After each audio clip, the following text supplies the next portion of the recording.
right. Okay. Thank you guys for coming. I'm Linda Core. I'm the program coordinator for Joseph City Youth Faith and Family. This event is sponsored by that organization with support from the Joseph City School District and the Joseph City Foundation. We have three speakers this evening. We have Deputy Danny Dietz with the Navajo County Sheriff's Office. We have Vicki Solomon with the Nexus Coalition and Deshaun Mason with Recovery Works. And they're going to each talk a little bit about their experiences in their field and some of the things that they see and deal with, because this is very important for our community, any community. But in Joseph City, we have such a wonderful town that we live in. We have so many amazing people, and we don't want to lose a single one to drug addiction. And the way we combat that is through education, through community, through participation. So I'm not going to take up too much more time. We're going to start with Deputy Dietz, then we're going to have Vicki speak, and then we'll have Deshaun speak after that. If you have any questions you want to ask, just let us know. We'll bring you a microphone, and we'll go from there. Thank you, Linda. Hello, everybody. My name is Danny Dietz. I've been with the Sheriff's Office for about 14 and a half years. I started my career in patrol and learned early on that a lot of the crimes that I was investigating or that we were having investigated throughout the county were drug-related. What I have seen in my career is that somebody who is looking for their fix or they're looking to score their next, what's the word I'm looking for? Obtaining their drugs again, will do multiple different types of crimes in order to make that happen. So I saw one of our canine handlers out here on the interstate who was regularly picking off loads of drugs going from one end of the country to the other, and I became hooked. So I started looking into getting into drug enforcement and spent 3 years in our narcotics task force doing undercover crimes, working undercover narcotics cases. I saw all kinds of different things within that, things that broke my heart.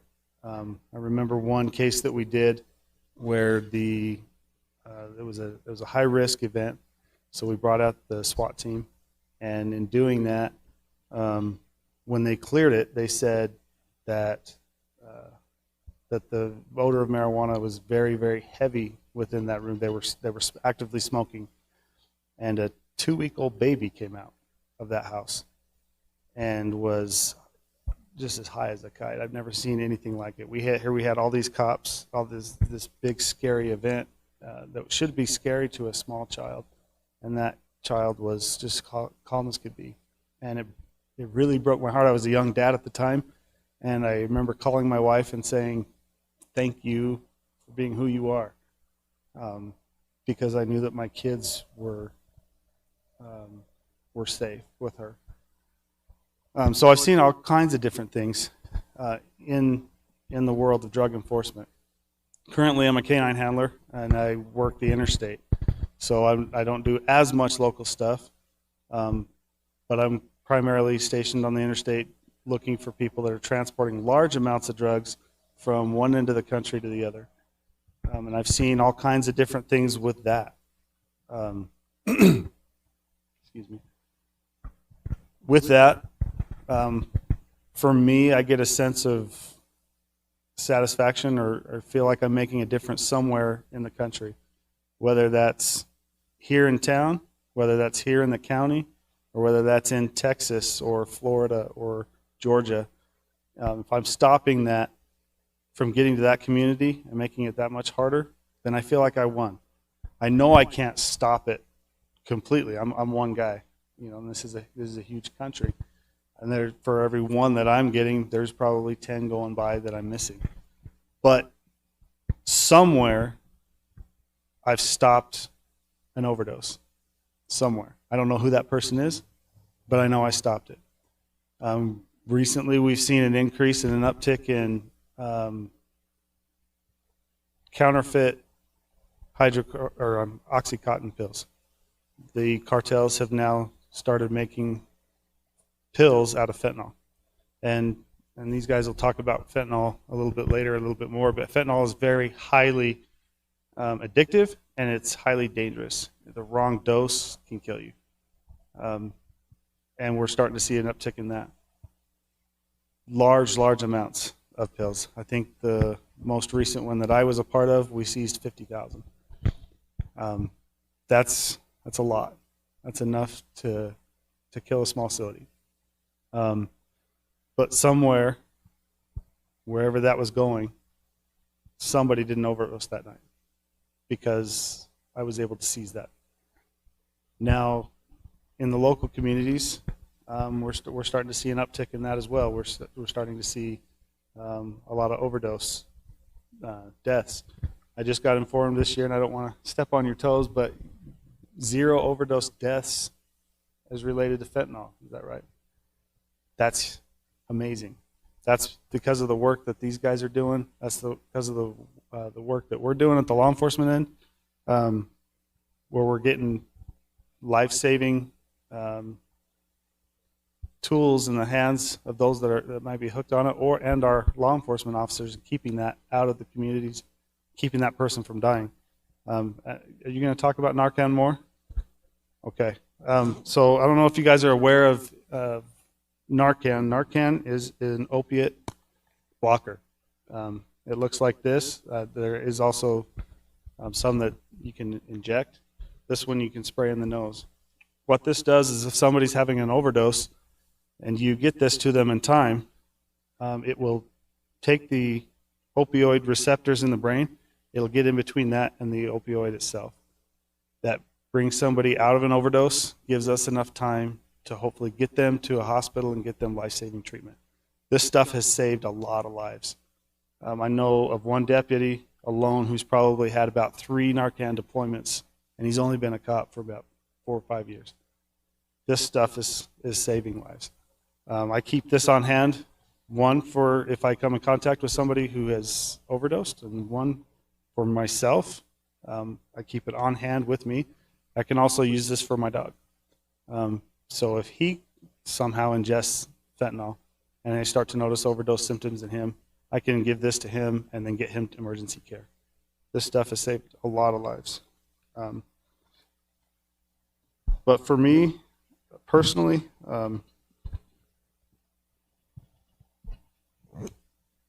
that's why I got into drug enforcement, is because, one, that was the common denominator that I saw in Navajo County, was that somehow, some way, whether it was a homicide, whether it was an aggravated assault, whether it was a burglary, somehow, some way, it could be tied to a drug nexus the majority of the time. So I thought to myself, if I can attack that end of it, even though I'm just one guy, if I can be a part of that part of the team, then maybe I can save a life somewhere. Maybe I can prevent a burglary. Maybe I can be a conduit, that person that helps somebody realize they need help. 2, I wanted to prevent those types of things from happening in my community and to my own kids. My kids probably are sick of hearing from me because I'm constantly harping on them. You guys don't even start once. Don't even start once. Because if I can stop them, then hopefully they can teach their kids the same thing. And if I can teach someone else, if I just reach one person, that's all I need. I feel like I have been a success. So I got involved in that side of it because that's what I wanted to stop. I wanted to stop those things from happening. I've seen all kinds of things with it from a law enforcement perspective. These guys will talk about other perspectives, but I know that by hopefully keeping this from getting to somebody else's community, that I hopefully have saved a life somewhere. So if you guys have any questions, I'll take them. If not, I'll move on to the next one.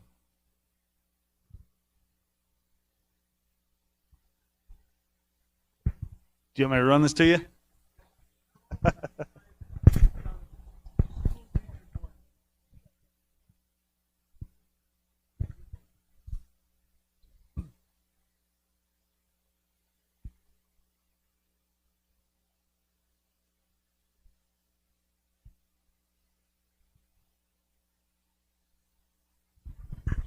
Thank you. My question is, last year I remember you talking about some of the fentanyl problems that in Winslow, and I guess there were some deaths there in the high school. Are things getting better in this area? I don't know of any deaths in the high school, but I know last year they had, I Yeah. think, 1 or 2 fentanyl overdose deaths. Overdoses. Okay. 14 total in the county. Okay, just overdoses or overdose on fentanyl? Okay. I know that we, with our local task force, spent a lot of time in Winslow over the last month or so, just trying to hit it as hard as we can. From what I can see, that made a difference. We made a lot of arrests. It was a very successful operation. So you feel like the numbers are going in the right direction? For now, Okay. I hope they continue to go that way. Okay. One thing I've learned about drug enforcement is you cut the head off of one snake over here, and 3 more pop up over here. Yep. So we try to do as best we can. Thank you. I'll touch on one other thing. One of the things that we've seen, like I said, was with prescription drugs. For you kids, when you're taking a prescription from your doctor, that doctor knows exactly how much of that particular drug that your body can handle. He's gone to school for years and years, he or she, and they know exactly what is safe for you. So that's why it's important. That's why it's always stressed by the medical community not to take anybody else's prescription, because you may get the wrong dose, especially if it's a narcotic. If you get the wrong dose, that can create an overdose situation. Your brain can go without oxygen for 4 minutes. Your average response time for EMS to Joseph City is probably 15 to 20 if they're not busy. If they're busy on another call and they're coming from another call, if they have to call an ambulance, that response time can go even higher. So we stress that a lot. Don't take prescriptions that aren't yours. Just because it's a prescription drug doesn't mean it's, 1, not addictive, and 2, can't harm you. Prescription doesn't equal safe if it's not specifically prescribed to you. So we see a lot of that. We see, again, with the fentanyl being counterfeited by the cartels. If you're taking it from somebody on the street, you don't know what you're getting. So you may get that hot pill that sends you into an overdose. So we constantly stressing, take the pills that your doctor gives you. And if you need help, if you're addicted to the narcotic pills, go get yourself some help. And there's resources out there, and these guys will talk more about that. I'm not going to take their thunder.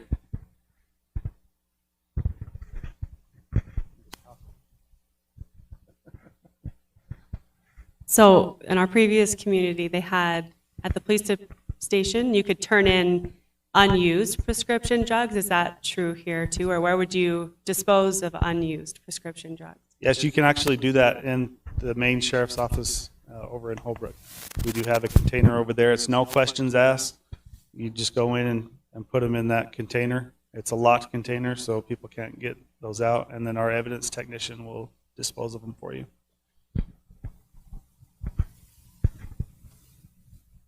Anything else? Do we have any online questions? All right, I'll turn it over to you.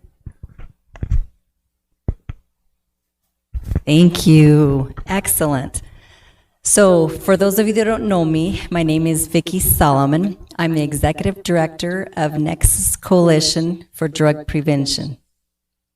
I was born and raised out at Heber, Overgard, raised in a small town, and I love small towns. I moved all the way over to Taylor, 35 miles, and I've been there for about 33 years.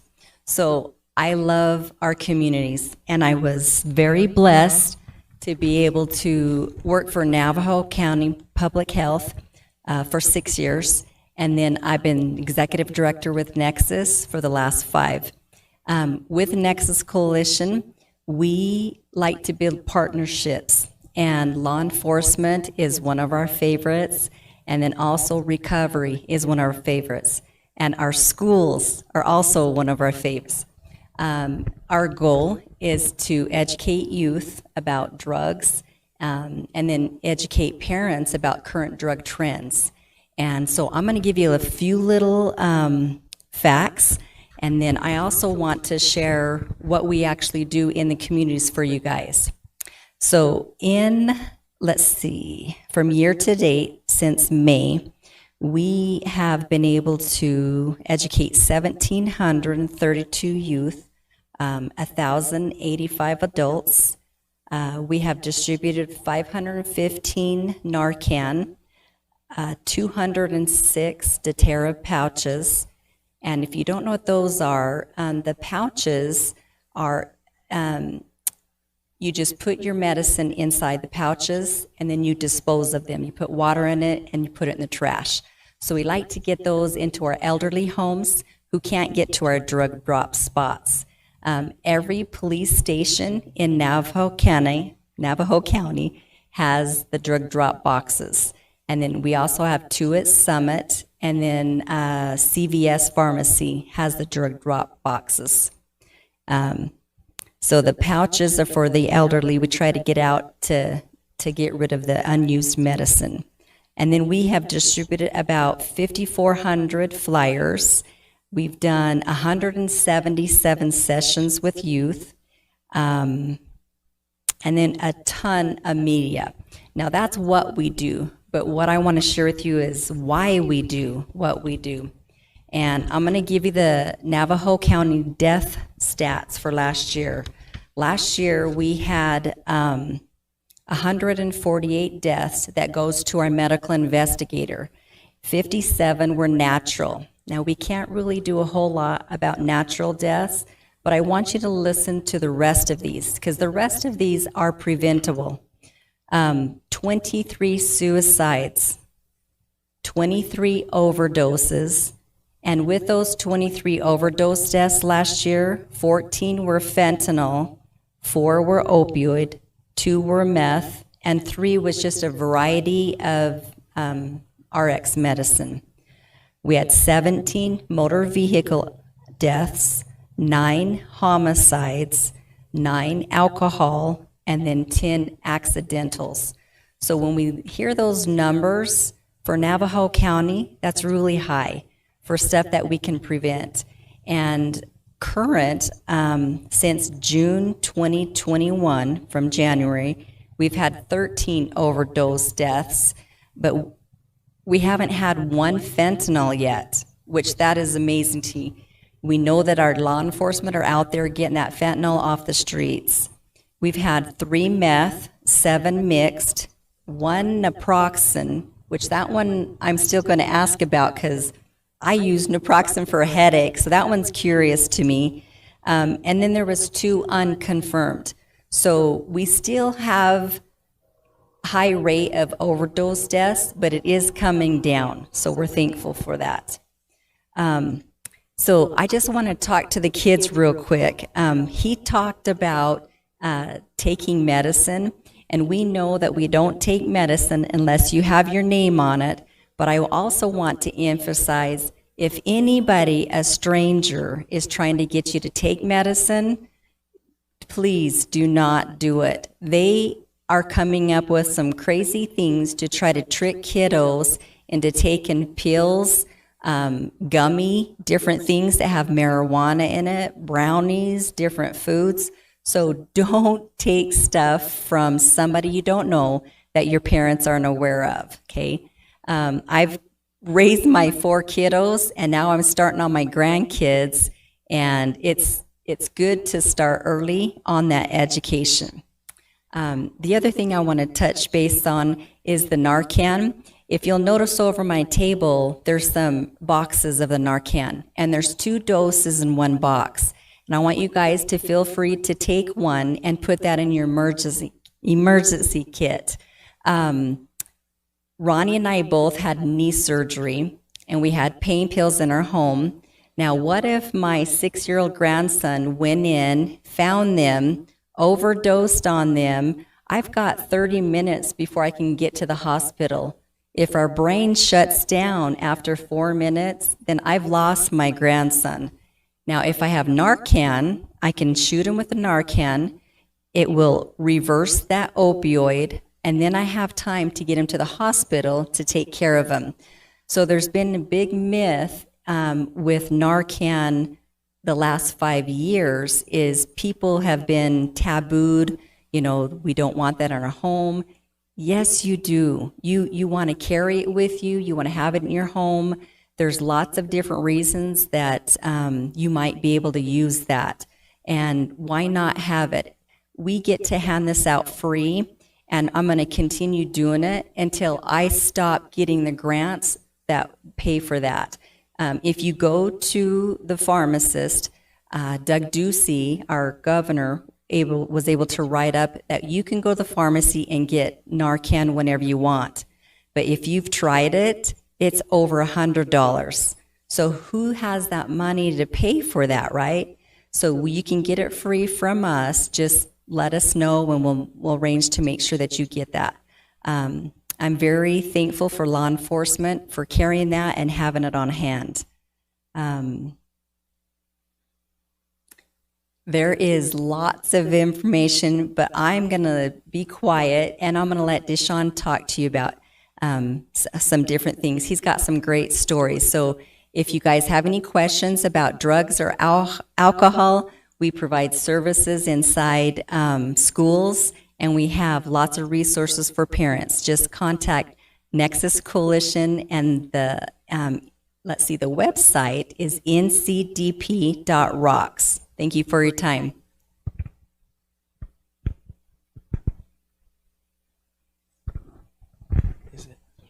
Thank you.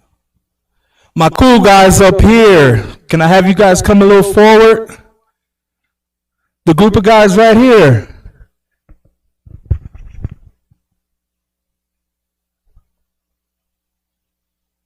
That's perfect. That's perfect. So check it out. We're going to play a little game really quick. When I say drugs, you guys repeat after me. Drugs. And then you all over here, when I say sucks, you guys say suck. Drugs. Sucks. Drugs. Sucks. Drugs. Sucks. Thank you so much. You guys can have a seat, man. Thank you guys for participating. My name is Deshaun Mason. I am a grateful recovering addict. I'm now a program director at Recovery Works Drug and Rehabilitation Center. I suffered from an appeal addiction for over 15 years. So I have a couple stories. I have a little bit to tell you guys to give you guys an idea of what active addiction looks like. But first off, I want to break down the actual title of this shindig that we have here. Drug Awareness and Impact, Community Impact. Drugs, as we all know, Vicky and the deputy here have obviously made it clear what drugs are. But awareness is obviously the perception or knowledge of a situation or fact. A community is you all, including me as a whole, right? And impact is to have a strong effect on something or somebody. What if I were to tell you that one of those words, one of those things would destroy your awareness, your community, and the impact? Just that one thing. So what I'm saying to you, obviously what occurred to me, this one drug destroyed multiple things in my life. Well, awareness obviously is important. So we naturally need to be aware of imminent danger if it's coming about. Well, if you're on drugs, you won't be aware of that because you won't have that awareness. Drugs also bring a negative impact, in which the negative impact trickles on down to your community, and it destroys an entire community. In which the place that I've come from, South Phoenix, which is one of the worst areas in the state of Arizona, my community has been just about destroyed of drugs. Now, when I was 8 years old, I woke up about 2, 3 in the morning, and I woke up to laughter. That it was an enormous laughter that flew out through the house. And so I ran into the kitchen, and it was my father and a couple of his friends. They were cooking dope. And so the first thing he told me was, "Go back to bed, son." So I turned and I ran to my mother's room. And when I ran in there, she's snorting dope. And so I ran back to my room and I went to sleep confused and hurt. And as I fell into a deep sleep, that was when a dream that turned into a nightmare began. So in my neighborhood where I come from, my role models, the people that I looked to, they were hustlers, they were dope dealers, people that had fast cars, that had jewelry, that had money, that had every material thing that you can ask for. But at the same time, some of the kids, they were playing sports. This very sport right here, football. And so there was a couple things that I found appealing. Music, selling drugs, sports.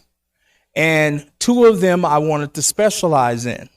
So as a youth, I played football and I loved it. I enjoyed it because I had no one to talk to and tell about my frustration of my parents. Again, I had the best of both worlds.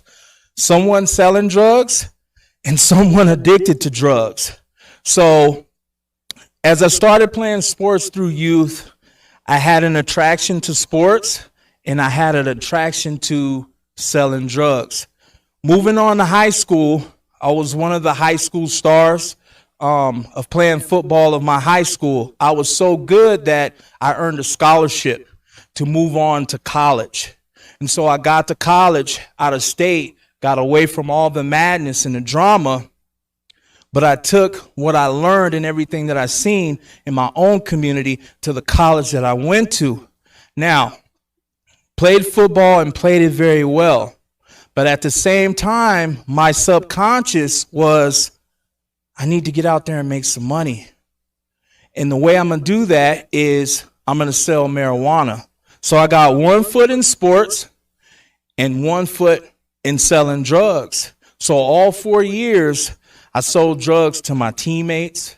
I sold drugs to friends. I sold drugs to my coaches. So that would keep them from drug testing me. Okay? So I got to my senior year. Now, mind you, selling all this marijuana, it went undetected. I get to my senior year and I got a chance to go to the NFL. Well, that fell through. So when I got back home, what am I going to do? Where am I going to go? How am I going to get money? I didn't get my bachelor's. I didn't get my AA because, again, while I was at school, if I wasn't at practice, I was selling marijuana. So, again, when I got back to my community, my full-time job was selling marijuana.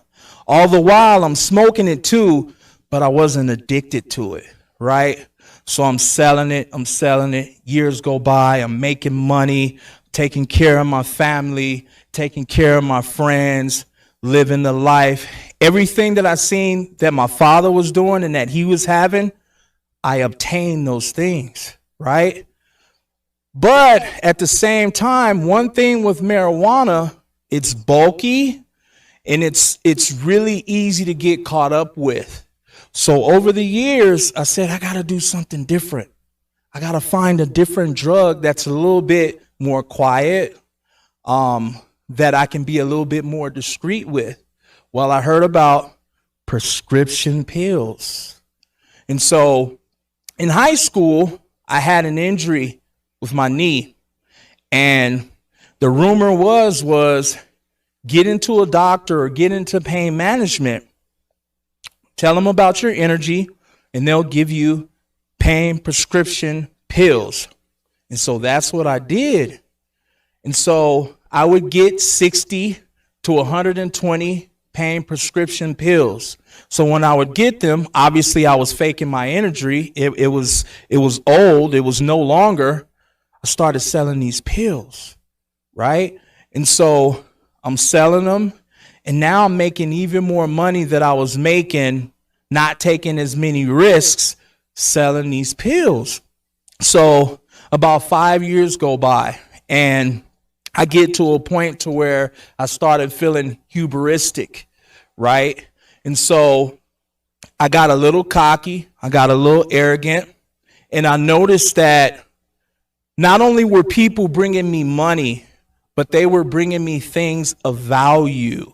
They were bringing me jewelry. They were bringing me watches. They were bringing me shoes. They were bringing me entertainment systems.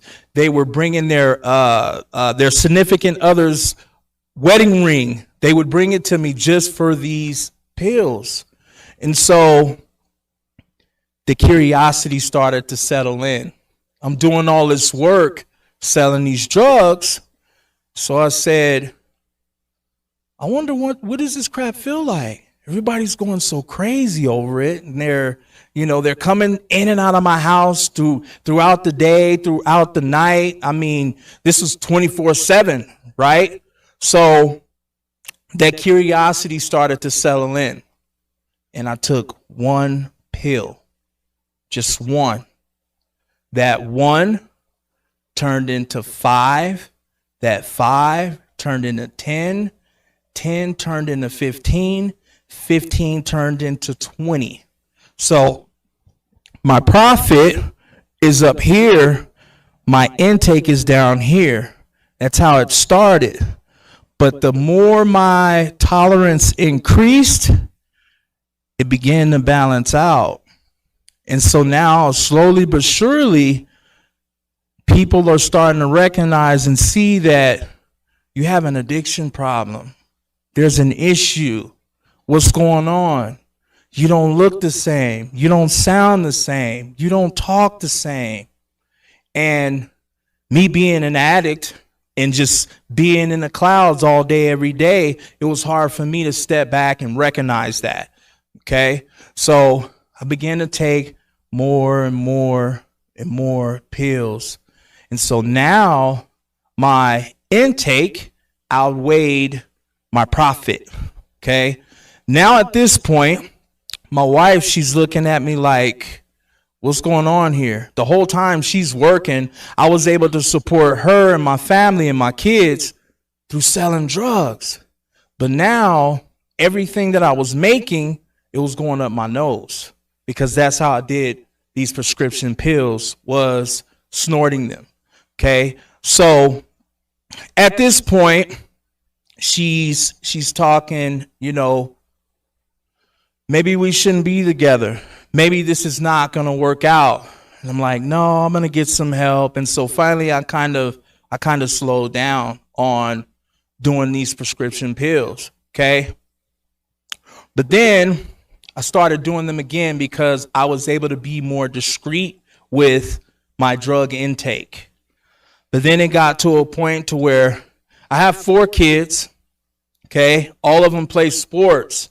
And obviously that consists of taking them back and forth to practice, taking them to school, cooking for them, bathing them, dressing them, and all that good stuff.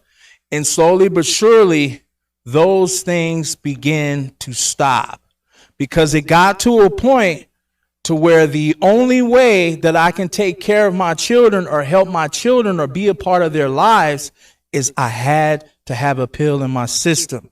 It got so bad to where when I first woke up, before I could get downstairs and make them breakfast, I had to have a pill up my nose. In order for me to brush my teeth, I had to have a pill up my nose. In order for me to make my kids breakfast, I had to have a pill up my nose. In order to do anything, I couldn't even conversate with them unless I had these drugs. Half the time that we would sit at the kitchen table or when they would come to me with their struggles, I couldn't meet them emotionally because I was numb. I was always numb to the fact that they needed their father to hear them out. I stayed in the clouds 24/7. Practices, games, I would miss them because I was out trying to find these drugs, right? So then my money's getting low. And so I started stealing. I started robbing people. I started robbing the people that I was selling my pills to. I started robbing my family members. I started robbing strangers, people that I never came in contact with, just to get my hands on these pills, putting myself in desperate situations, going in houses with no weapon, not knowing who's behind the door, just for these pills. Then it got to a point where my daughter, my baby girl, 5 years old. Now, as a child, you look to your father as a superhero, your father as a comforter, a consoler, someone to be there for you. And I stole from that little girl. I stole from my own daughter, a young lady that I love so very much, a young lady that I bathed and changed her first diaper, a baby that held on to me tight when she was struggling. In a time of need, I was there for her. The one that I started her piggy bank. She was saving to get a tablet. And I stole every single dime out of her piggy bank. And so there was one day, she pulled me to the side and she said, "Daddy, who are you?" And I couldn't answer the question because I didn't know who I was. So I left this young lady lost and confused, like, who is this man in front of me? What happened was the drugs, the pills had kidnapped and misplaced me and brought someone else in their life. And so moving right along, started stealing from my significant other, in which she was the one working at the time. I was just selling drugs and using. So the money that she was making to put food on the table and to pay the bills, I was going through the back door and I'm taking this money over and over and over and over and over again till it got to a point to where we're about to lose our place. Next was my car. I lost my car. I lost my job. I lost her. Now we're separated and I'm alone. The first place I went was my aunt's house. She let me sleep on a couch. I'm coming from a nice 3-bedroom, 2.5 bath with a nice vehicle and a good job. And now I'm on my auntie's couch. And within about 5 days, I'm stealing and I'm taking from her just so I can get drugs. And then I'm stealing and taking from her daughter just to get drugs. Within about 2 weeks, I get kicked out of there. Then I went to another relative's house. Same routine, stealing. But now that particular family member didn't have a lot of money, I started taking valuable items out of their home. Pay attention. These people that I had lived with, they loved me so very much. And they cared for me and they had my back. They were able to have my back when I was at my worst, and I stole from them. I get put out of that house. I move into a friend's house, and I started getting a young man that never had an addiction, never did drugs in his life. It's him and his girlfriend. I start getting both of them high. They start having contention between them two. They get in an argument. They decided to put me out, and then they ended up separating. The last person left was my grandmother. Moved into her house, and her husband, which was my step-grandfather, he was getting pain prescription meds. Started stealing from him. This man was on his last days, getting ready to die. He needed these pain pills. So I'm stealing from him, taking them, selling them, and getting even more pills. So they finally find out that I'm taking these pills. I'm stealing them. So she says, it's time for you to go. You got to go. Now I'm left out on the streets with no home, no car, no job, no kids, no wife, all alone in 115, 120 degree weather. No bed, no bathroom to go to. The same underwear, same pants, same t-shirt, day in and day out. My everyday routine was go to the Circle K and panhandle. Panhandle, panhandle, panhandle. Find a way to get some money to get some more drugs. Now that's insanity. Doing the same thing repeatedly, expecting a different outcome, but getting the same thing. That's what the drugs did to me. Mind you, I was once a football player. I was once a star player. I was once getting my education. But this little blue pill, it robbed me of all those dreams and aspirations and of a beautiful family. So I'm homeless for about a year or so. You would think that a person from coming from such a place would have gotten tired of that way of living after about a week or so. No, I was comfortable in my addiction. I was so addicted to this euphoria, in which it only lasted 20 minutes, that I gave up everything else just for this one blue pill that's mindless, has no muscles, has no body parts, totally kicked my butt day in and day out. And that's all I was surrounded by was other addicts. And so that's the way I lived, was an addict life for a long time, until there was one day I got my hands on fentanyl. Fentanyl is basically a synthetic heroin, but it's 20, 30 times stronger than an official 30 or 20 milligram oxycodone.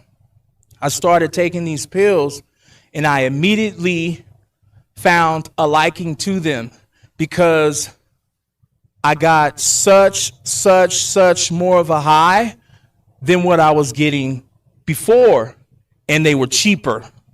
And so I kept taking these fentanyl pills. La-di-da-li, I'm good, I'm high, I'm feeling good, and they're cheaper. I don't have to do so many desperate things to get my hands on these pills. Mind you guys, no friends, no family, nobody around me, nobody to help me. I'm all alone.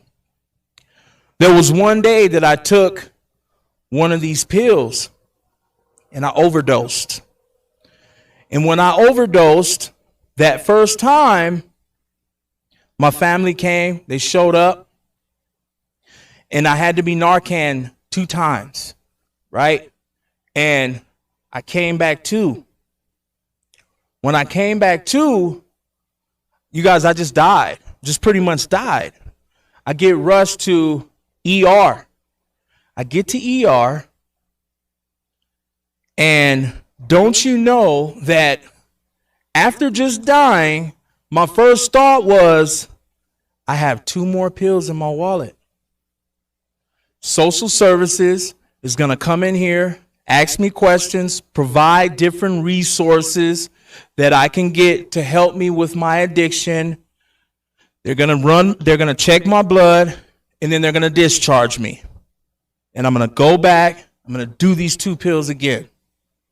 Now, when I came to, my family was crying hysterically, going crazy. Like, my kids are like, my dad just died. They thought I was gone.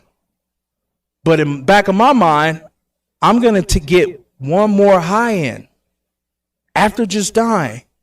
So when I leave ER, I get back to where I was at, same thing. Within 10 minutes, boom, gone again, dead again. But this time, EMT had to Narcan me 7 times.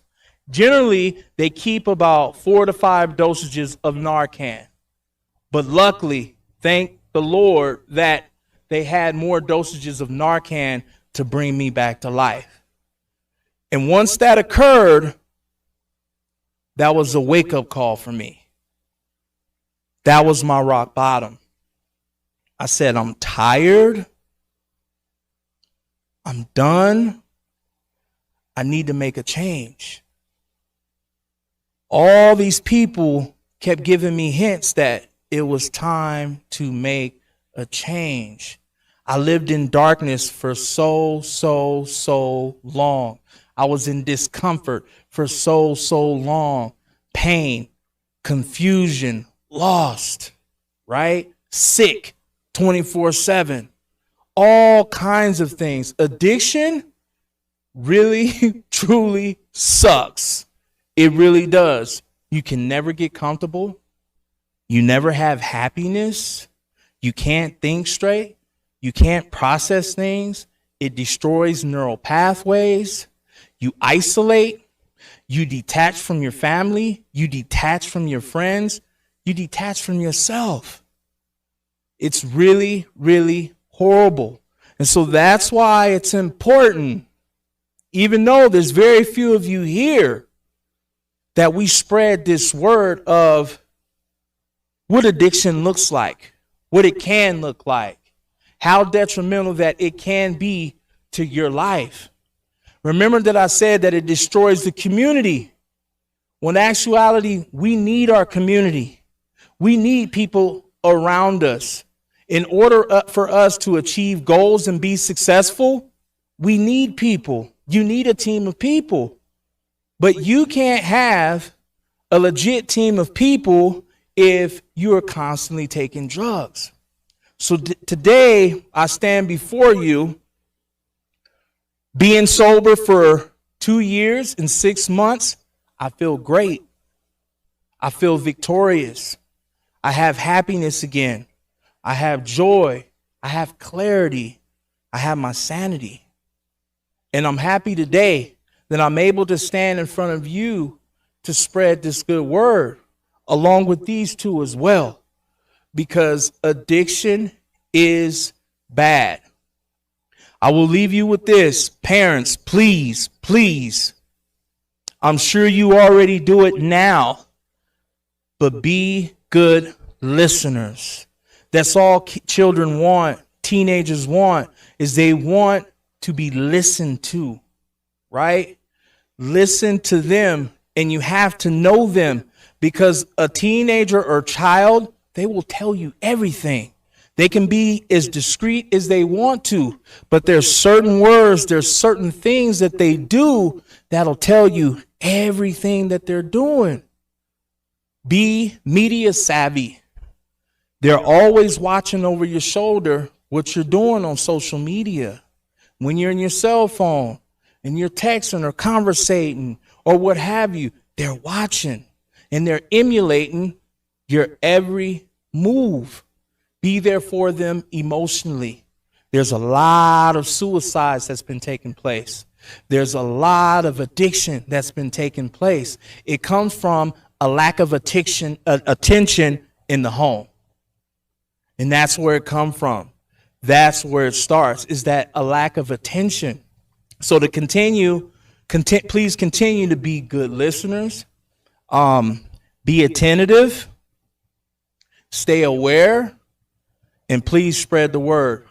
Because these pills, heroin, meth, marijuana, it's all extremely dangerous. And it will destroy you, destroy your friends, destroy your family, destroy your community. Thank you guys for coming and letting me speak.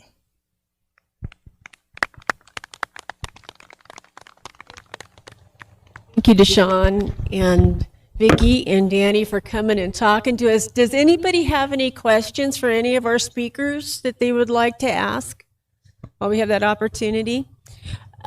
We have, like Vicki said, there's a lot of things that she's brought that I'm going to have, that I will keep.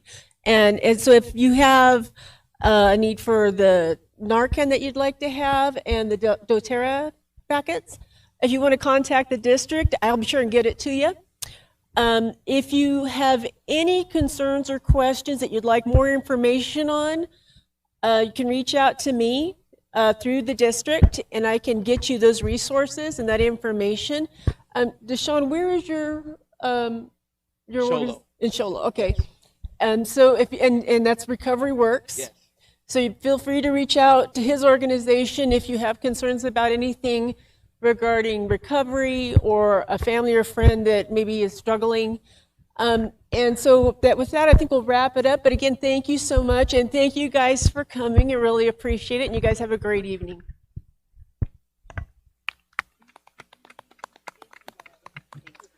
Appreciate it. We should be putting it together for sure. Yeah.